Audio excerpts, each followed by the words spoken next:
The Twin Towers had a perimeter of steel panels hoisted up and bolted into place. Each panel had 3 box columns about 14 inches square, cross-connected by spandrel plates.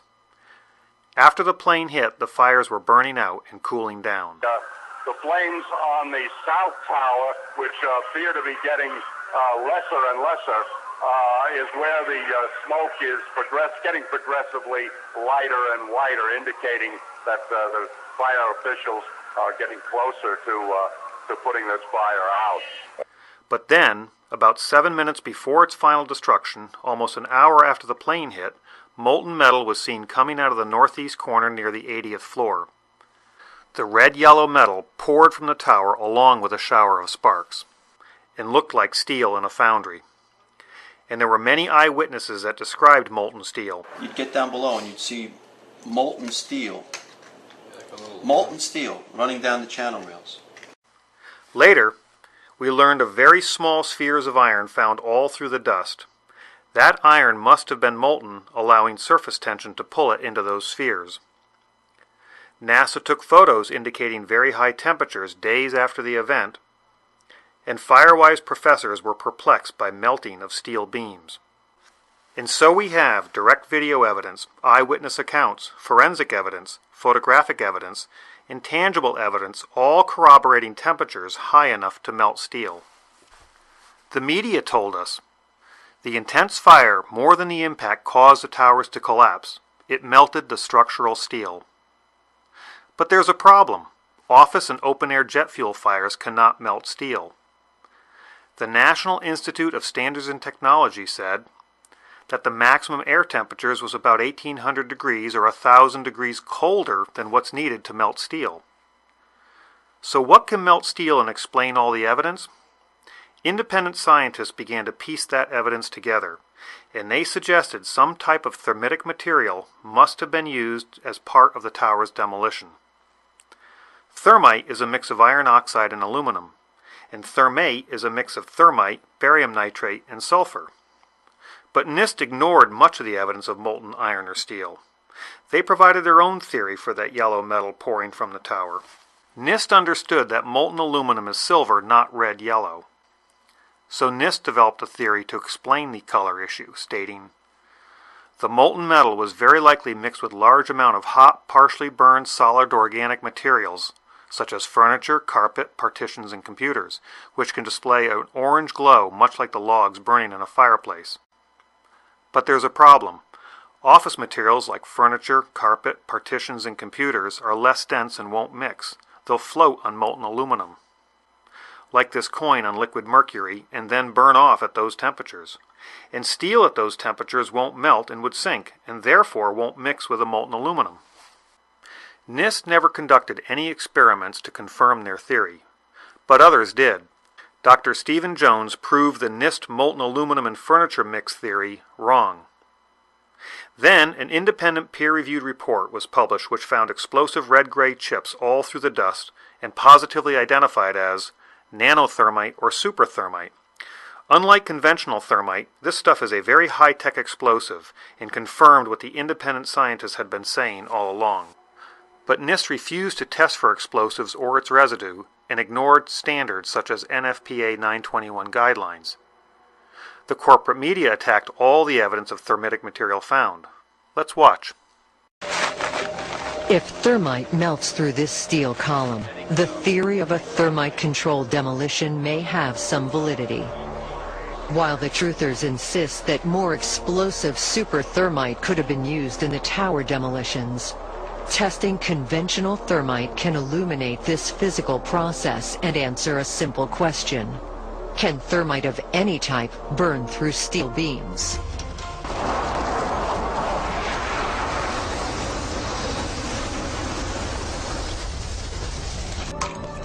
Despite 175 pounds of thermite packed around the steel column, it remained undamaged. Mythbusters says, the events of 9/11 will not be allowed to be debated and discussed.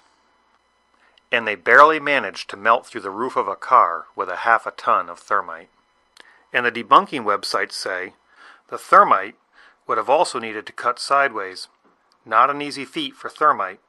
You see it's a powder which burns chaotically, maybe with some device, but no working device has been proven to me to work to cut a vertical column. So we are led to believe that thermitic material cannot melt steel, cut steel horizontally or vertically, and would take massive amounts to do any real damage. So who's right in this great thermate debate? NIST and the media? Or the independent researchers and scientists who stand nothing to gain? It's time we conduct our own experiments to answer these questions. Can thermitic material melt steel? Can it cut horizontally or vertically? And does it take massive quantities to do any real damage? Many wide-flange beams were also used in the construction of the towers, connected in a variety of ways. Could thermite cut or weaken such a connection? Using the same beam from my eutectic steel video and another 12-inch beam, I proceeded to make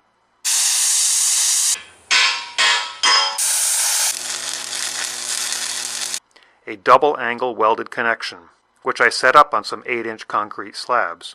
I could not obtain nanothermite, so I made small quantities of old-fashioned thermate, which is not considered an explosive, with ingredients that are legal and readily available. Thermate is difficult to ignite, and ordinary fuse is not hot enough. But a magnesium strip, which burns white hot, will ignite the thermate giving off heat and white smoke. NIST mentions bright white flames. Almost immediately, a bright spot appeared at the top of the window on the 80th floor. An unusual flame is visible within this fire. The upper photograph of a very bright white flame stands out. And let's listen to an eyewitness who was there. I was on the 81st floor. Tell me what you saw and heard. I had 40 people in there, just an explosion.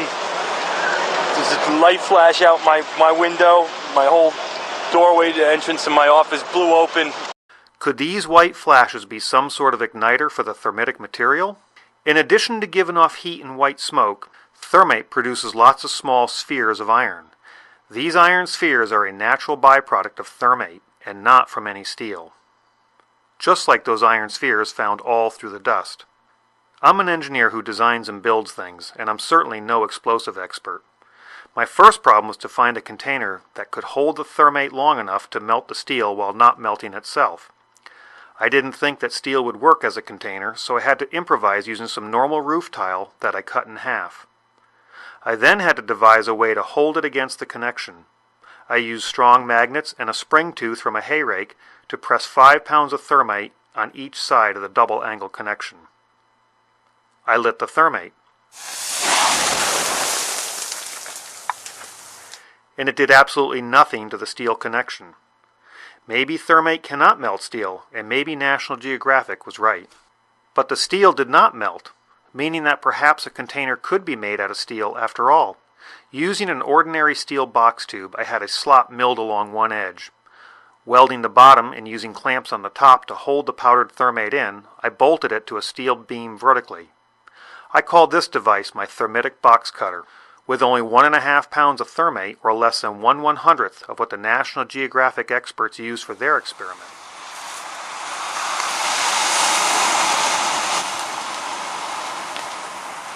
Not only was I able to melt steel, but it also sliced a vertical cut.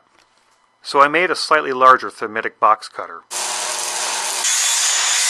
and used 2 3/8 bolts drilled and tapped on one side of the connection.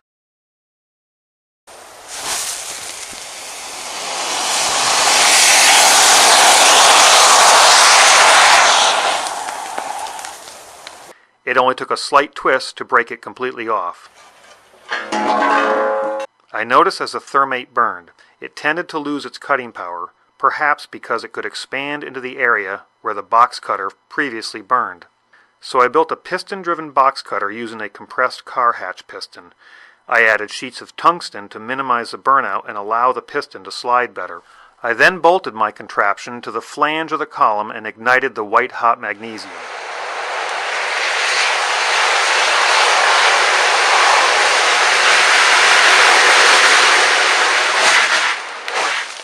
It appears that not only can thermate melt steel, but it can also cut vertical columns.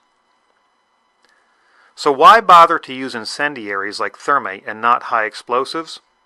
I think it's all about keeping things quiet before the main event. Using thermate may take longer to weaken such large columns in the towers, which may be why we see the molten steel several minutes before its final destruction. Here is less than 1 3/4 pounds of thermite, or 1/100th of what National Geographic used, quietly burning. And here is less than 4 pounds of thermite focused on the web of a wide flange.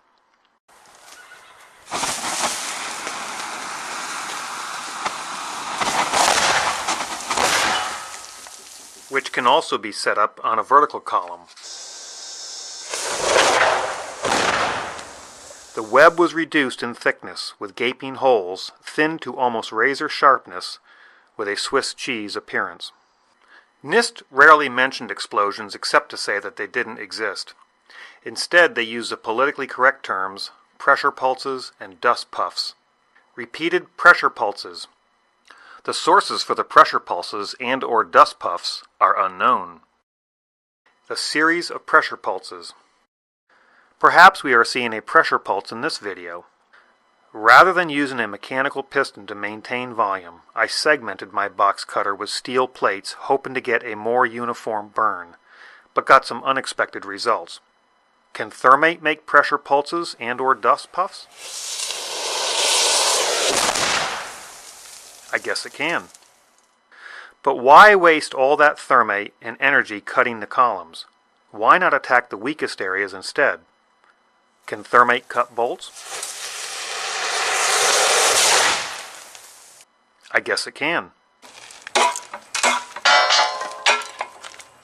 But what if just the head of the bolt is exposed rather than the nut and the threads? Can thermite be configured to cut just the bolt head? I guess it can. And without any evidence on the other side. I don't think that something like my piston-driven box cutter was bolted to the office walls, or trash bags full of thermite used. It's more likely that any pre-weakening thermitic material were hidden inside the perimeter box columns. I had a replica of a segment of the WTC box columns made up. And like the Trade Center iron workers, I bolted the segments together. And made 2 sets of my 2 bolt blasters, placing them in the access hole. Let's listen to another eyewitness. Like, it sounded like gunfire, bang, bang, bang, bang, bang, and then all of a sudden, 3 big explosions. Is it even possible that thermite could do this? I guess it is. I made a 4-sided box cutter split in 2 pieces so they could be inserted inside the column. I held it up on the burnt-out bolt blasters and thought I could hold it down with magnets. Let's see what happens. I think my box cutter blew about 30 feet up, consuming valuable energy and trimming my tree in the process. Nevertheless, the inside of the column was cut about 3/4 of the way through.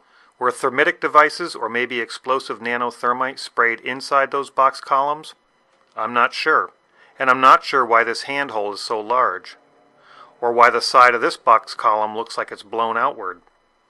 Or why 3 columns have a more intense glow, followed by 6 columns that don't, followed by another 3 that do.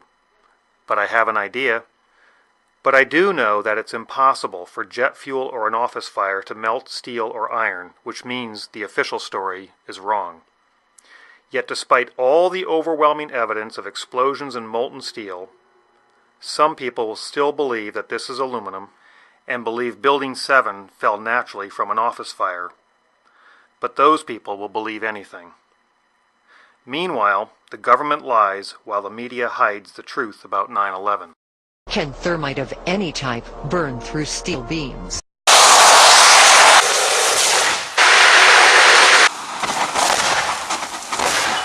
I guess it can.